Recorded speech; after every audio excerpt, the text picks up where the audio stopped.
Shri Sachchidananda Sadhguru Sainath Maharaj key జై. దైవంతో సహజీవనం. స్వామి విజ్ఞానానంద. శ్రీరామకృష్ణులు ఆధ్యాత్మిక యుగ పురుషులు. ఆయన ఆధ్యాత్మికత, ఆయన భగవత్ వ్యాకులతతో సమాధి స్థితులలో, నృత్యగానాలలో, ప్రసంగాలలో, కథలలో, చర్యలలో, ప్రవర్తనలో, హాస్య చమత్కృతులలో వ్యక్తమయ్యేది. చాలామంది శ్రీరామకృష్ణను అవతారమూర్తిగానో గొప్ప మతాచారునిగానో భావిస్తారు. కానీ సామాన్య జనుల దృష్టికి రాని ఆయన వ్యక్తిగత జీవిత విశేషాలు ఎంతో ఆసక్తిదాయకంగా ఉంటాయి.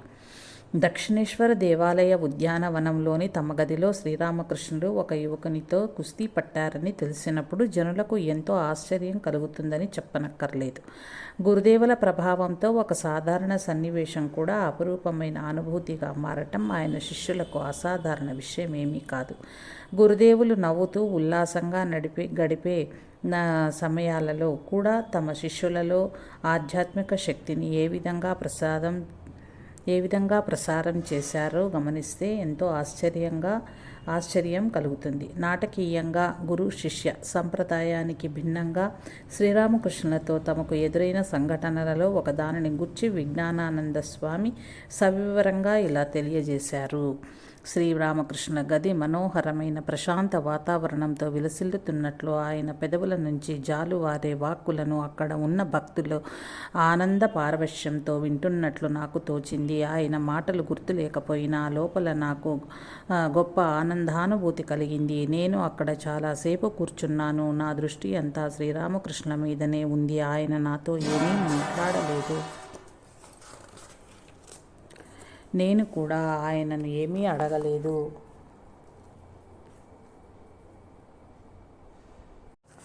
ఇంతలో భక్తులంతా క్రమంగా సెలవు తీసుకోసాగారు. చివరకు చూస్తే గదిలో నేనొక్కడిని మిగిలిపోయినట్లు గ్రహించాను. గురుదేవులు నా వైపు తదేకంగా చూడసాగారు. నేను కూడా వీడ్కోలు తీసుకునే సమయం ఆసన్నమైనదని గ్రహించి వారికి సాష్టాంగ నమస్కారం చేసి వెళ్ళటానికి లేచి నిలబడ్డాను. వెంటనే గురుదేవులు నాతో, నీకు కుస్తీ పట్టడం వచ్చా? రా, నాతో ఏమాత్రం కుస్తీ పడతావో చూస్తాను అంటూ లేచి నిలబడి కుస్తీ పట్టడానికి సిద్ధమయ్యారు. ఆ సవాలుకు ఆశ్చర్యపడి నేను వీరేమి మహాత్ములు రా బాబు అనుకుంటూ, అవును, నేను కుస్తీ పట్టగలను అని జవాబిచ్చాను. చిరునవ్వు నవ్వుతూ గురుదేవులు నన్ను సమీపించారు. నా చేతులు పట్టుకుని త్రోయనారంభించారు. కానీ కండలు తిరిగిన బలిష్ట యువకుడనైన నేను ఆయనను గోడవైపుకు నెట్టివేశాను. ఆయన ఇంకా నవ్వుతూనే బిగిపట్టుతో నన్ను పట్టుకున్నారు. వారి చేతుల నుంచి ఒక విధమైన విద్యుత్ ప్రవాహం బయల్వెళ్ళి నాలోనికి ప్రవహిస్తున్నట్లు క్రమేణా నాకు అనుభూతి కలిగింది. ఆ స్పర్శ నన్ను పూర్తిగా నిస్సహాయుణ్ణి చేసింది. నేను బలాన్నంతటినీ కోల్పోయాను. ఆనంద పారవశ్య స్థితిలోకి వెళ్ళిపోయాను. శరీరమంతా గగుర్పొచ్చింది. నన్ను వదిలివేస్తూ గురుదేవులు చిరునవ్వుతో, బాగుంది, నువ్వే గెలిచావు అంటూ మంచం మీద కూర్చున్నారు. నేను అవాక్కయ్యాను. ఆనందం అలలుగా ఎగిసి నన్ను ఆశాంతం ముంచెత్తి వేసింది. గురుదేవులు భౌతికంగా గెలవలేకపోయినా ఆయన ఆధ్యాత్మిక శక్తి నన్ను పూర్తిగా లోబర్చుకున్నదనే సత్యాన్ని గురించి తీవ్రంగా ఆలోచిస్తున్నాను. కొంత సమయం గడిచింది. ఇంతలో గురుదేవులు తాము కూర్చున్న చోటు నుంచి లేచారు. మృదువుగా నా వీపు తడుతూ నాతో, ఇక్కడకు తరచూ వస్తూ ఉండు, ఒక్కసారి వస్తే చాలదు అన్నారు. తర్వాత కొన్ని మధుర భక్ష్యాలను నాకు ప్రసాదంగా ఇచ్చారు. నేను కలకత్తాకు తిరిగి వచ్చాను. మత్తిల్లినట్లున్న ఆనందానుభూతి రోజుల తరబడి నాలో నిలిచిపోయింది. ఆయన నాలో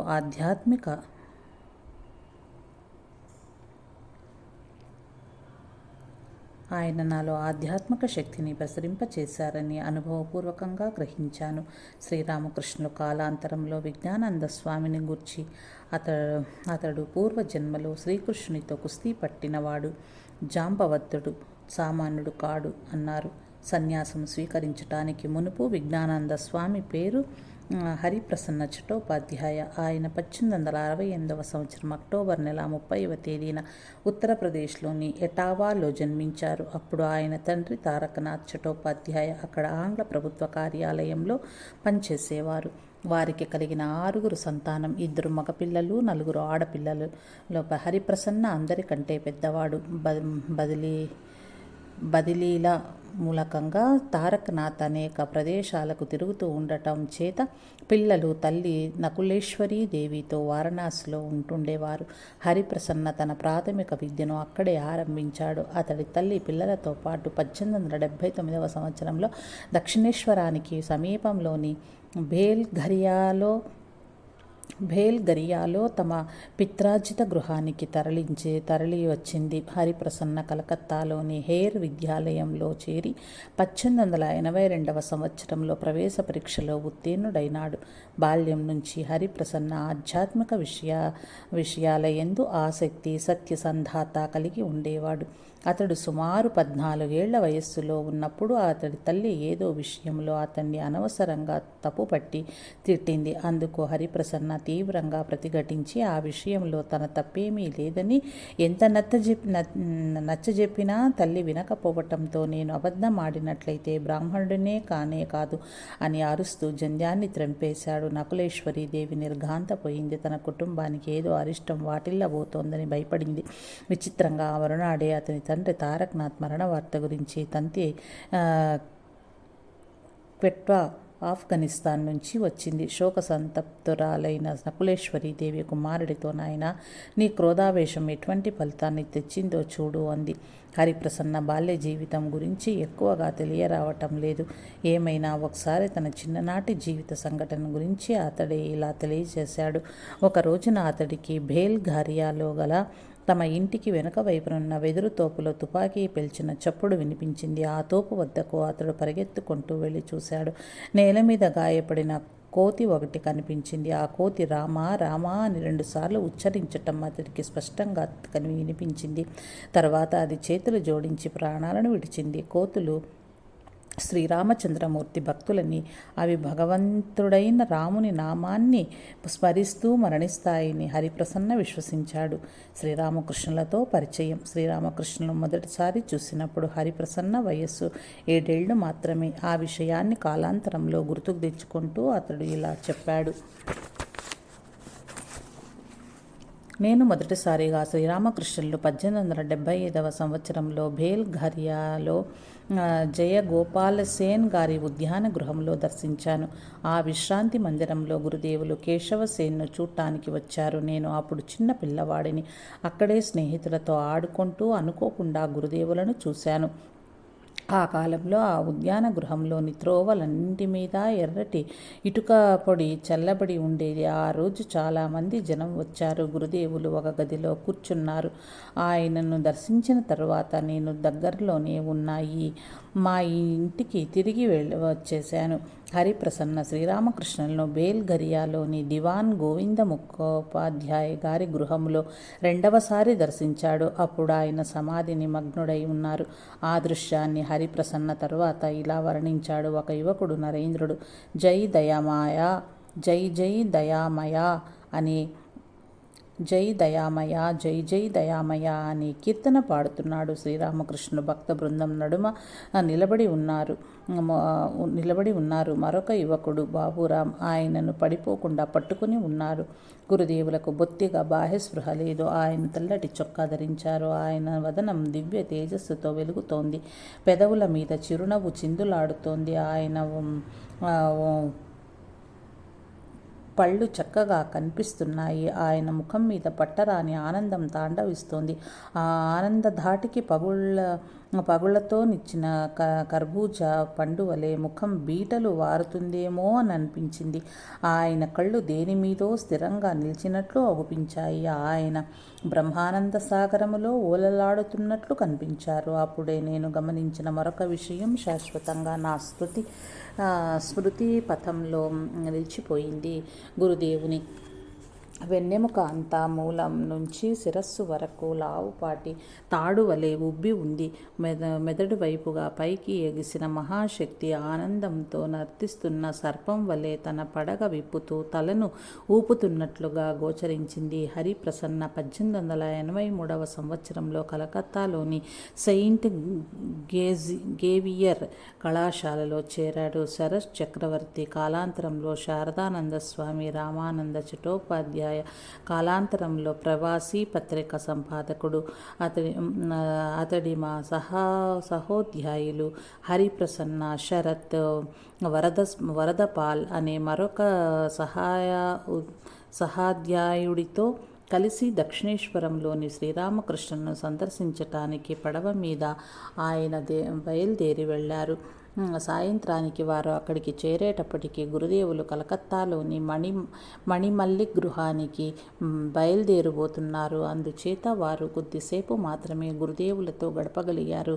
మణిమల్లిక్ గృహానికి వారిని కూడా రమ్మని గురుదేవులు ఆహ్వానించటంతో వారు కలకత్తాకు తిరిగి వచ్చారు. మణిమల్లిక్ భవనంలో జరిగిన ఉత్సవంలో పాల్గొని హరిప్రసన్న ఆ రోజు సాయంత్రం ఆలస్యంగా ఇల్లు చేరాడు. ఆ తర్వాత ఏం జరిగిందో అతడు ఈ విధంగా వర్ణించాడు. మా అమ్మ నన్ను తిట్టింది. నేను శ్రీరామకృష్ణ వద్దకు వెళ్ళానని చెప్పగానే, ఓరి దేవుడా, నువ్వు ఆ పిచ్చి బ్రాహ్మణుడి దగ్గరకు వెళ్ళావా? అతడు ఇప్పటికే 350 మంది యువకులను పిచ్చెక్కేటట్టు చేశాడు అంది. అవును, నిజంగా ఇది పిచ్చెక్కటమే. నా మెదడు ఇప్పుడు కూడా వేడిగా ఉంది. మా అమ్మ తిట్లను నేను ఏమాత్రం పట్టించుకోలేదు. కళాశాలలో చదివే రోజులలో హరిప్రసన్న శ్రీరామకృష్ణను దక్షిణేశ్వరాలయ ఉద్యానవనంలో పెక్కుమార్లు సందర్శించారు. తనే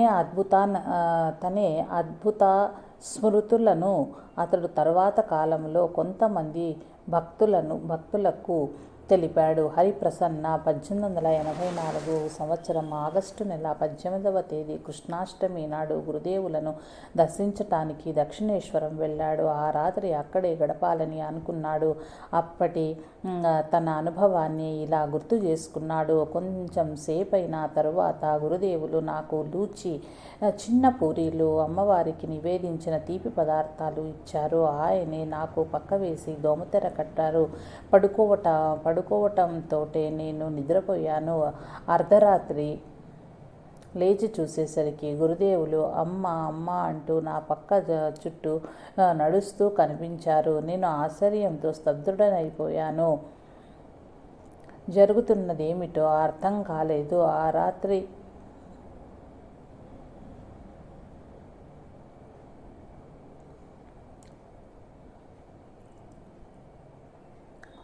శ్రీరామకృష్ణులు నన్ను అనుగ్రహించారు. గురుదేవుని ఎడల ఆయన శిష్యులకు తిరుగులేని ఆకర్షణ ఉండేది. పుస్తకాల వలన లభించిన జ్ఞానం కంటే గురుదేవుల ఆదర్శ జీవితాన్ని గమనించటం వలన, ఆయన ప్రసంగాలు వినటం వలన వారికి లభించిన జ్ఞానమే ఎక్కువ. గురుదేవులతో తాను గడిపిన మరొక రాత్రి విశేషాలను హరిప్రసన్న ఇలా వర్ణించాడు. ఒకరోజు సాయంత్రం నేను దక్షిణేశ్వరం వెళ్ళాను. ఆ రాత్రి అక్కడే గడపాలని కోరికగా ఉందని గురుదేవులకు చెప్పాను. ఆయన అందుకు సంతోషంగా అంగీకరించారు. రాత్రిపూట భోజనం చెయ్యటానికి దక్షిణేశ్వరంలో తగిన ఏర్పాట్లు ఉండేది కాదు. ప్రతిరోజు గురుదేవుల భోజనం నిమిత్తం కొంత ప్రసాదం పంపేవారు. అందులో కొంత ఆయన తిని మిగిలిన దానిని తమతో ఉన్న వారికి పంచిపెట్టేవారు. పక్షి తినే ఆహారం వలె గురుదేవుల రాత్రి భోజనం చాలా తక్కువగా ఉండేది. ఆయన 2 లూచీలు, కొద్దిగా జావా, కొన్ని తీపి పదార్థాలు తినేవారు. ఆ కొద్దిపాటి ప్రసాదం చూడగానే నేను డీలా పడిపోయాను. ఆ రాత్రి ఉపవాసం ఉండవలసి వచ్చిందని నాకు అర్థమైంది.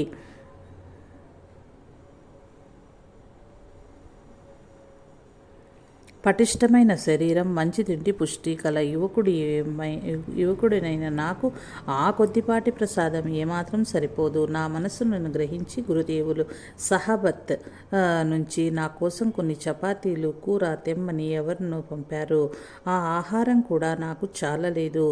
అయినా ఎలాగో ఎలాగో తినటం ముగించి గురుదేవుల గదిలో నేల మీద పడుకున్నాను. అర్ధరాత్రి నాకు మెలకు వచ్చి చూసేసరికి గురుదేవులు గదిలో అటు ఇటు పచారులు చేస్తూ కనిపించారు. మధ్యలో కొన్నిసార్లు ముందు వరండాలోకి ఏదో గొణుక్కుంటూ వెళ్ళటమో లేక చప్పట్లు చరుస్తూ దేవీ దేవతల నామాలు స్మరించటమో చేస్తున్నారు.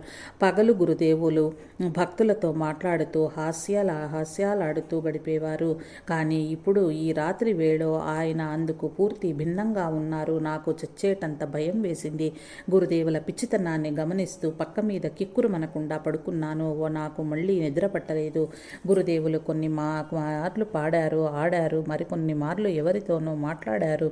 చివరకు ఎలాగైతేనేం రాత్రి గడిచింది. నేను బ్రతుకు జీవుడా అని అనుకుని ఊపిరి పీల్చుకున్నాను. ఉదయం గురుదేవులు మళ్ళీ మామూలుగానే ఉన్నారు. నేను ఇంటికి తిరిగి రాగానే నా చెల్లెలు నువ్వు రాత్రి ఎక్కడ గడిపావు అని అడిగింది. దక్షిణేశ్వరాలయం వనంలో అన్నాను. వెంటనే ఆమె విస్తుబోతూ బిగ్గరగా, దక్షిణేశ్వరంలోని ఆ పిచ్చి బ్రాహ్మణితోనా? ఆ మనిషి దగ్గరకు మళ్ళీ వెళ్ళబోకు. ఆయన నిజంగా పిచ్చివాడు. నేను తరచూ గంగాస్నానం చేయటానికి అక్కడకు వెళ్తుంటాను. ఆయనను నేను చూశాను. ఆయన పిచ్చితనము గురించి నాకు బాగా తెలుసు అన్నది. ఆమె మాటలు విని నేను నవ్వుకున్నాను. శ్రీరామకృష్ణులు తమ శిష్యుల యోగక్షేమాల పట్ల ఎంతో శ్రద్ధ కనపరిచేవారు.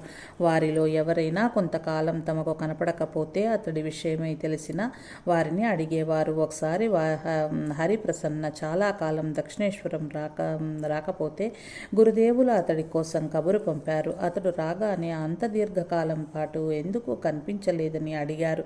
హరిప్రసన్న, నాకు రావాలని అనిపించలేదు. దానికి తోడు ధ్యానం చేయటానికి ఎంత ప్రయత్నించినా కుదరటం లేదు అని దాపరికం లేకుండా చెప్పాడు. అందుకు గురుదేవులు, ఏమిటి నువ్వనేది? ధ్యానం చేయటం కుదరటం లేదా అని ఆశ్చర్యంతో అడిగారు. కొన్ని క్షణాలు ఊరుకొని ఆయన నా దగ్గరకు రా అన్నారు. తర్వాత జరిగిన వృత్తాంతాన్ని హరిప్రసన్న ఇట్లా వివరించాడు. నేను గురుదేవుల వద్దకు వెళ్ళగానే ఆయన నన్ను నాలుక తెరవమన్నారు. నేను నాలుక తెరవటంతోటే తమ వ్రేలితో నాలుక మీద ఏదో ఆకృతిని గీశారు. నా శరీరమంతా వనకటం మొదలుపెట్టింది. అంతరంగంలో నాకు వర్ణనాతీతమైన ఆనందం కలిగింది. అంతటా గురుదేవులు పంచవటికి వెళ్ళి ధ్యానం చెయ్యి అన్నారు. ఆయన సూచనను అనుసరించి నేను నెమ్మదిగా పంచవటి వైపుగా వెళ్ళాను. గురుదేవుల స్పర్శ వలన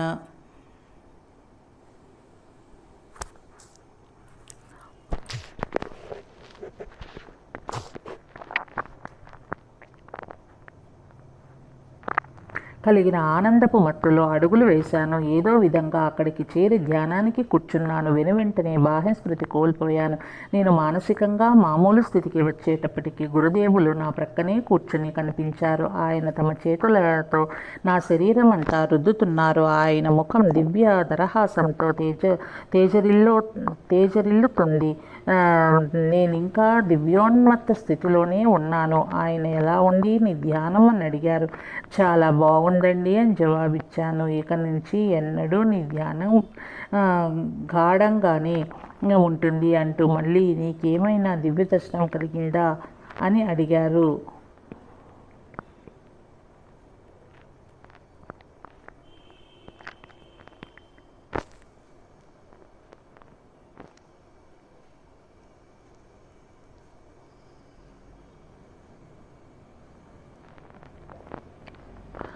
నాకు కలిగిన అనుభవాన్ని గురుదేవులకు చేతనైనంత స్పష్టంగా వివరించాను. తర్వాత ఆయనతో కలిసి ఆయన గదికి వెళ్ళాను. నేను ఆయనతో ఒంటరిగా ఉన్నాను. ఆ రోజు ఆయన నాతో చాలాసేపు మాట్లాడారు. నాకు ఎన్నో ఆధ్యాత్మిక సూచనలు ఇచ్చారు. నా పైన గురుదేవులకున్న ప్రేమకు, దయకు పరవశుడనయ్యాను. ఆయనకు నా పట్ల అంతటి వాత్సల్యం ఉందని నాకు అప్పటి వరకు తెలియదు. శ్రీరామకృష్ణుల వాత్సల్యానికి అవధులు లేవు. ఆ రోజు గురుదేవులు నాతో ఇట్లా చెప్పారు. స్త్రీలతో ఎన్నడూ సాంగత్యం పెట్టుకోకు. సదా జాగరూకుడవై ఉండు. నీ శీలానికి కళంకం రాకుండా చూసుకో. బంగారం వంటి స్వచ్ఛమైన గుణశీలాలు కలిగిన స్త్రీ వైపు కూడా ఎన్నడూ చూడకు. ఇదంతా నీకు ఎందుకు చెబుతున్నానో తెలుసా? నువ్వు ఆ అమ్మ జగన్మాతకు చెందిన వాడివి. నువ్వు ఆమె పనిని ఎంతో చేయవలసి ఉంది. పక్షి కొరికిన పండును అమ్మకు అర్పించలేం కదా, అందుకని జాగ్రత్తగా ఉండమని చెబుతున్నాను. తాను శ్రీరామకృష్ణ సాన్నిధ్యంలో ఉన్నప్పుడు జరిగిన వివిధ వివిధ సంఘటనలు హరిప్రసన్న ఈ విధంగా జ్ఞాపకం తెచ్చుకున్నాడు.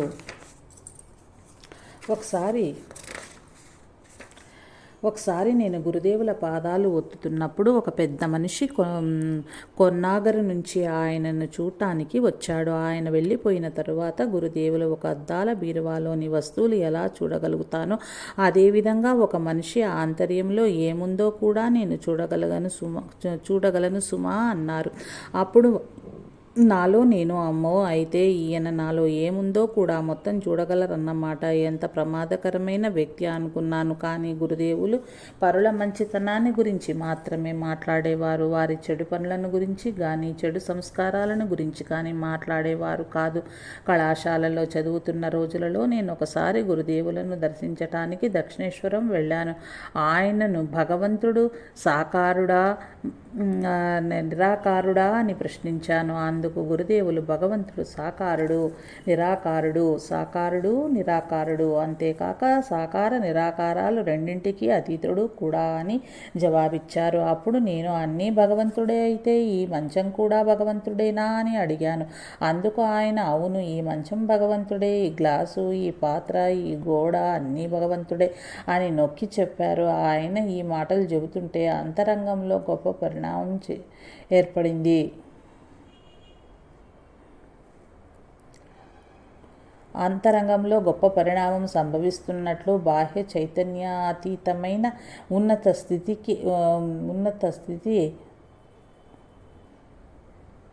స్థితికి నేను కొనిపోబడుతున్నట్లు అనుభూతి కలిగింది. నా హృదయం జ్ఞానతేజోమయం అయింది. అంతటా నేను సర్వం పరబ్రహ్మ తేజంగానే గాంచాను.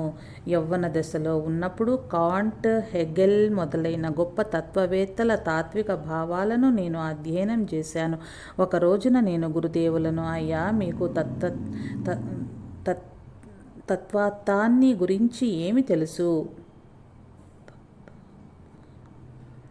కాంట్, హెగెల్ గ్రంథాలు నేనేమైనా మీరు చదివారా అని అడిగాను. అందుకు ఆయన, ఏమిటి నువ్వనేది? ఆ పుస్తకాలన్నింటినీ తీసి అవతల పారేయ్. భగవద్జ్ఞానం ఏ పుస్తకంలోనూ ఉండదు. ఆ పుస్తకాలన్నీ అజ్ఞాన జనితమైనవి అన్నాడు. ఆహా, గురుదేవులు ఎంత గొప్ప విషయం చెప్పారు. ఆ తర్వాత మార్గాంతరం ఏమీ లేక నేను వారితో వాదించటం మానివేశాను. భగవత్ సాక్షాత్కారం సిద్ధించటానికి మొదట్లో మనకు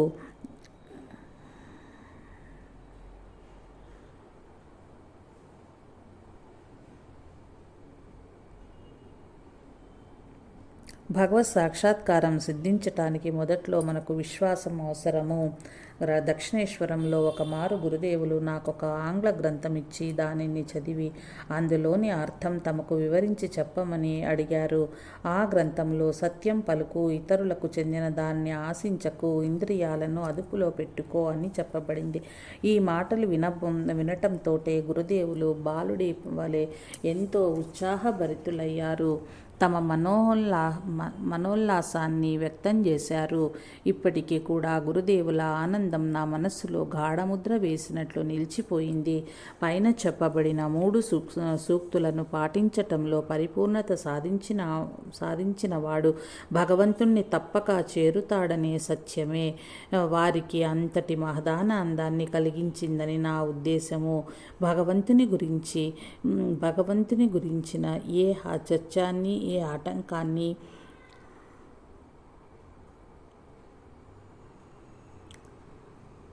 భగవంతుని గురించిన ఏ చర్చ విన్నా ఆయన భావపారవశ్య స్థితిని పొందేవాడు.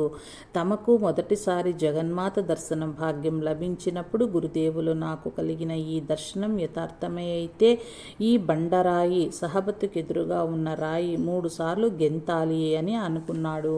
నిజంగానే ఆ రాయి 3 సార్లు గెంతింది. ఆయన ఏదనుకుంటే అది జరిగేదే. ఇది చూసి గురుదేవులు తమకు కలిగిన దర్శనం యథార్థమైనదేనని విశ్వసించారు. విశ్వసించినారు. హరిప్రసన్న గురుదేవులతో ఎక్కువ కాలం గడపలేకపోయినా అతడి హృదయం ఆయన ఆపాద అనుగ్రహానికి పాత్రమైంది. అవసాన కాలంలో తమ చిత్రపటాన్ని చూపుతూ గురుదేవులు అతడితో, చూడు, నేను ఈ చిత్రపటంలో సజీవంగా ఉంటాను, నన్ను ధ్యానించు అన్నారు. అలాగే చేశాను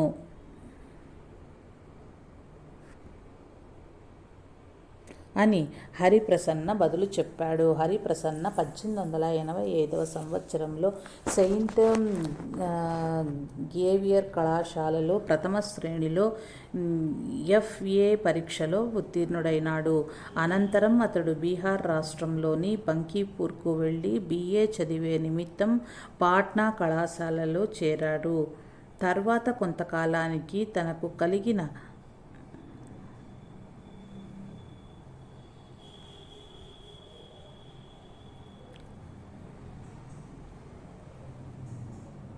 అనుభవాన్ని గుర్తుకు తెచ్చుకుంటూ హరిప్రసన్న గురుదేవులు తాము నిర్యాణం చెందిన రోజు 1886 సంవత్సరం ఆగస్టు 16వ తేదీన నా ఎదుట నిలబడి కనిపించారు. నేను ఆశ్చర్యపోతూ, గురుదేవులు ఇక్కడికి ఎలా వచ్చారు, నాకు దర్శనమివ్వటానికి కారణమేమిటి అని అనుకున్నాను. ఆ మర్నాడే వసుమతి పత్రికలో గురుదేవుల నిర్యాణ వార్త చదివాను అని తెలిపాడు. సహజంగానే అతడికి ఎంతో దుఃఖం కలిగింది. కానీ గురుదేవులు ఒకప్పుడు తనతో చెప్పిన ఈ మాటలు జ్ఞాపకం వచ్చాయి. నేను మిమ్మల్ని ఎందుకు ప్రేమిస్తున్నానో తెలుసా? బాలురైన మీరంతా నాకు ఆత్మీయులు. అమ్మ జగన్మాత మిమ్మల్ని ప్రేమించమని నాకు చెప్పింది. హరిప్రసన్న తరువాత ఇలా పేర్కొన్నారు. గురుదేవులకు మా మీద ఎంతటి ప్రేమ ఉందో నేను మాటలలో చెప్పలేను. ఇతరులను ప్రేమించే శక్తి ఆయనకున్నట్లుగా మాకు లేదు. గురుదేవులను చూడటంతోటే మాకు మత్తెక్కినట్లు ఉండేది. కానీ ఈనాడు జనులు ఆయన పేరు వినటంతోనే సమ్మోహితులవుతున్నారు. వారెంత ధన్యులు! విద్యార్థిగాను, ఇంజనీరుగాను హరిప్రసన్న 1887 సంవత్సరంలో కళాశాల నుంచి పట్టభద్రుడయ్యాడు. అనంతరం సివిల్ ఇంజనీరింగ్ చదవటం కోసం అతడు పూనా విజ్ఞాన శాస్త్ర కళాశాలలో చేరాడు. అత్యంత ప్రతిభావంతుడైన విద్యార్థి కావటం చేత అతడు తన అధ్యాపకులకు సహోధ్యాయులకు ఎంతో ప్రీతిపాత్రుడైనాడు. ఆ రోజులలో ఆ కళాశాల పరీక్షల్లో ప్రథమ, ద్వితీయ స్థానాలలో ఉత్తీర్ణుడై విద్యార్థులకు బొంబాయి రాష్ట్ర ప్రభుత్వంలోనూ లేక భారత ప్రభుత్వంలోనూ వెంటనే ఉద్యోగాలు లభించేవి. హరిప్రసన్న సహోధ్యాయులలో రాధికా ప్రసాద్ రాయ్ అనే ప్రతిభావంతుడైన నిరుపేద యువకుడు ఉండేవాడు. అతడికి ఉద్యోగం ఎంతో అవసరమై ఉంది. హరిప్రసన్నకు తాను పరీక్షలో మొదటి, రెండవ స్థానాలలో ఏదో ఒకటి సాధిస్తానని తెలుసు. అందుచేత అతడు అంతిమ పరీక్షల కొద్ది రోజుల ముందు రాధికా ప్రసాద్తో, సోదరా, నీ కుటుంబం ఆర్థిక పరిస్థితి బాగోలేదు. పరీక్షలో మొదటి 2 స్థానాలలో ఒకదానిని నువ్వు సాధించగలిగితే నీకు తప్పకుండా ప్రభుత్వ ఉద్యోగం లభిస్తుంది అని చెప్పాడు. అతడు తన మాట నిలబెట్టుకున్నాడు. రాధికా ప్రసాద్ మొదటి స్థానం కానీ, రెండవ స్థానం కానీ పొందలేకపోయినా హరిప్రసన్న ఔదార్యాన్ని తన జీవితకాలమంతా జ్ఞాపకం పెట్టుకున్నాడు. ఒకసారి కళాశాలలో భూగర్భ శాస్త్రం బోధించే క్రైస్తవ మిషనరీ అధ్యాపకుడొకాయన హిందువులకు పునర్జన్మ ఎందుగల విశ్వాసాన్ని వ్యంగ్యంగా విమర్శిస్తూ చేసిన వ్యాఖ్యకు హరిప్రసన్న తీవ్ర అభ్యంతరాన్ని తెలిపాడు. ఇందుకు ప్రతిఫలంగా ఆ అధ్యాపకుడు కక్షగట్టుకుని హరిప్రసన్నకు భూగర్భ శాస్త్రంలో రావాల్సిన మార్కుల కంటే తక్కువ మార్కులు వేయసాగాడు.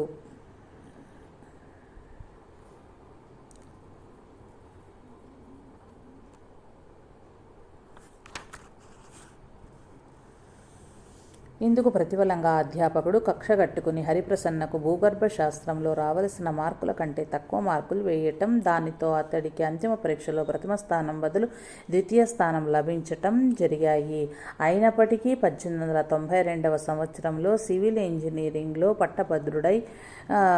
పట్టభద్రుడు కాగానే హరిప్రసన్నకు ఉత్తరప్రదేశ్లోని కాళికాపూర్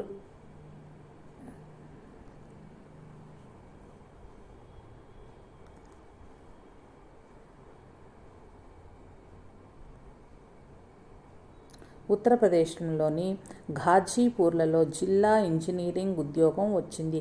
ఈ ఉద్యోగంలో ఉన్నప్పుడే అతడి ఆధ్వర్యంలో వారణాసి సూజీపూర్ రోడ్ నిర్మించబడింది. వివేకానంద స్వామిచే అత్యంత గౌరవ ప్రపత్తులతో కీర్తింపబడిన ఘాజీపూరు మహాయోగి పవహారి బాబాను హరిప్రసన్న ఈ కాలంలోనే కలుసుకున్నాడు. అతడు ఉత్తరప్రదేశ్లోని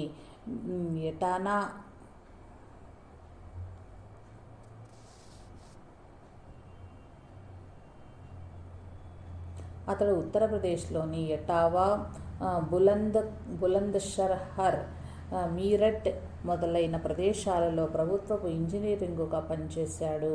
ప్రభుత్వోద్యోగంలో ఉన్నంతకాలం హరిప్రసన్నకు తన సోదరి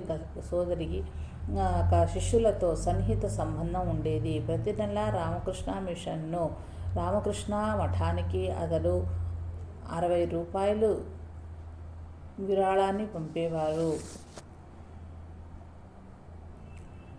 పంపేవాడు. సోదర శిష్యులు ఒక్కొక్కప్పుడు అతన్ని కలుసుకోవటం జరిగేది. జబ్బు చేసినప్పుడు వారు అతని వద్దనే ఉండేవారు. అతడు కూడా వారిని శ్రద్ధాభక్తులతో సేవించేవాడు. జై రామకృష్ణ. జై సాయి మాస్టర్.